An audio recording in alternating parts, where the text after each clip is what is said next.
ओम श्री गणेशाय नमः। जय श्रीमन नारायण, जय आदिशक्ति माता, जय भोलेनाथ, जय माता पार्वती। दोस्तों, आइए श्रवण करते हैं फाल्गुन मास महात्म्य कथा अध्याय 21।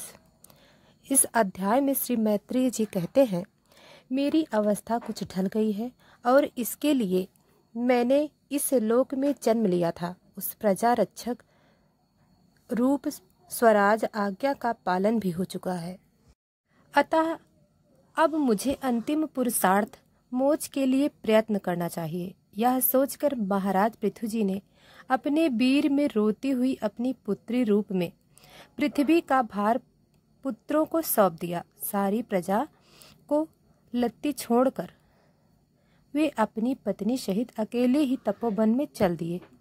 वहां भी वे पान पष्ट के नियमानुसार उसी प्रकार कठोर तपस्या में लग गए जैसे पहले गृहस्थाश्रम में अखंड व्रत पूर्वक पृथ्वी को विजय प्राप्त करने में लगे थे। कुछ दिनों तो उन्होंने कंद मूल फल खाकर बिताए, कुछ काल सूखे पत्ते खाकर रहे, फिर कुछ पखवाड़े बाद केवल वायु से ही निर्वाह करने लगे। वीर पर पृथु मुनि वृत्तियों से रहते थे। गर्मियों में उन्होंने पंचा नियमों का सेवन किया। वर्षा ऋतु में खुले मैदान में रहकर अपने शरीर पर जल की धाराएं सही और जाड़े में गले तक जल में खड़े रहे। वे प्रतिदिन मिट्टी की बेदी पर ही सहन करते थे। उन्होंने शीतन आदि सब प्रकार के द्वंद्व को सहा तथा वाणी और मन का संयम करके ब्रह्मचर्य का पालन करते हुए प्राणियों को अपने अधीन किया। इस प्रकार श्री कृष्ण की आराधना करने के लिए उन्होंने उत्तम तप किया। इस क्रम में उनकी तपस्या बहुत पुष्ट हो गई और उसके प्रभाव से कर्म मल नष्ट हो जाने के कारण उनका चित्त सर्वथा शुद्ध हो गया। प्राणायाम के द्वारा मन और इंद्रिय के निरुद्ध हो जाने से उनका वासना जनित बंधन भी टूट गया। इस प्रकार भगवत परायण होकर सदा पूर्वक सदाचार का पालन करते हुए निरंतर साधन करने से परम ब्रह्म परमात्मा में उन्होंने अन्य भक्ति हो गई। इस प्रकार भगवत उपासना से अंतःकरण शुद्ध सात्विक हो जाने पर निरंतर भगवत चिंतन के प्रभाव से प्राप्त हुई। इस अनन्य भक्ति से उन्होंने वैराग्य के सहित ज्ञान की प्राप्ति हुई और फिर उस तीव्र ज्ञान के द्वारा उन्होंने जीव उपाधिभूत अहंकार को नष्ट कर दिया। फिर जब अंतकाल उपस्थित हुआ तो वीर पृथु ने अपने चित्त को दृढ़ता पूर्वक परमात्मा में स्थिर कर ब्रह्म भाव में स्थित हो अपना शरीर त्याग दिया। श्री मैत्रेय जी कहते हैं, हे विदुर जी, परम भागवत पृथु जी ऐसे ही प्रभावशाली थे। उनके चरित्र बड़े उदार हैं। मैंने तुम्हारे सामने उनका वर्णन किया। जो पुरुष इस परम पवित्र चरित्र को सदा पूर्वक एकाग्र चित्त से पढ़ता या सुनता है अथवा सुनाता है, वह भी महाराज पृथु के पद भगवान परम धाम को प्राप्त होता है। स्त्री हो या अथवा पुरुष, जो भी इसे आदर पूर्वक 3 बार सुनता है, संतानहीन हो या तो पुत्रवान, धनहीन हो या महाधनी, कीर्तिहीन हो या यशस्वी और मूर्ख हो तो पंडित हो जाता है। यह चरित्र मनुष्य मात्र का कल्याण करने वाला है, अमंगल को दूर करने वाला है। यह धन यश और आयु की वृद्धि करने वाला, स्वर्ग की प्राप्ति कराने वाला है और कलयुग के दोषों का नाश करने वाला है।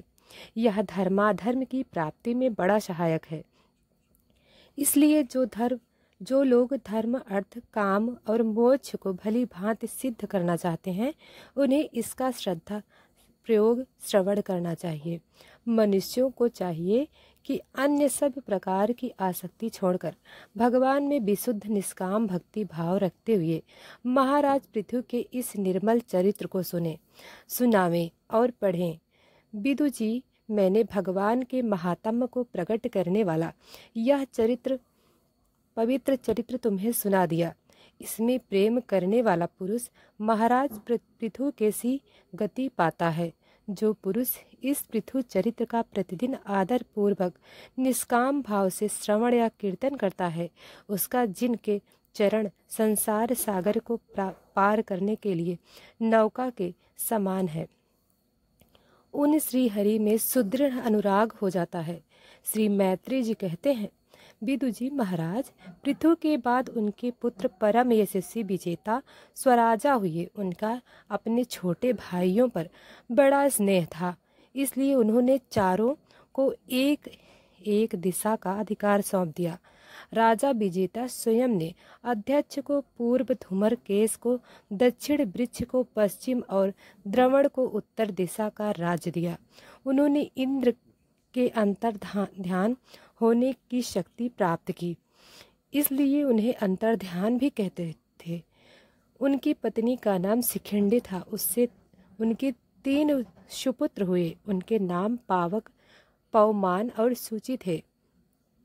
पूर्व काल में वशिष्ठ जी का साफ होने से उपयुक्त नाम के अग्नि होने ही उनके रूप में जन्म लिया था। आगे चलकर योग मार्ग से ये फिर अग्नि रूप हो गए।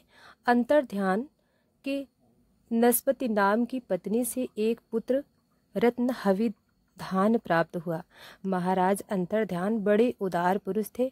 जिस समय इंद्र उनके पिता के अश्वमेघ यज्ञ का घोड़ा हर कर ले गए थे, उन्होंने पता लगा जाने पर भी उनका वध नहीं किया। राजा अंतर्ध्यान ने कर लेना, दंड देना, जुर्माना वसूल करना आदि कर्तव्यों को बहुत कठोर एवं दूसरों के लिए कष्टदायक समझकर एक दीर्घकालीन यज्ञ में दीक्षित होने के बहाने अपना राज को छोड़ दिया। यज्ञ कार्य में लगे रहने पर भी उन आत्मज्ञानी राजा ने भक्ति भजन पूर्णतम परमात्मा की आराधना करके सुदृढ़ समाधि द्वारा भगवान के दिव्य लोक को प्राप्त किया।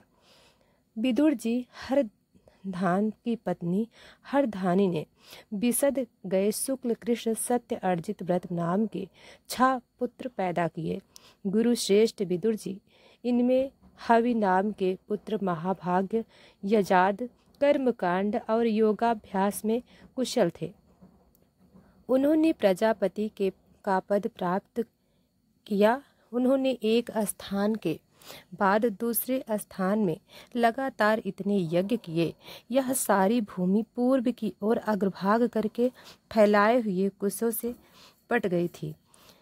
इसी से आगे चलकर वे प्राचीन बढ़ी नाम से विख्यात हुए।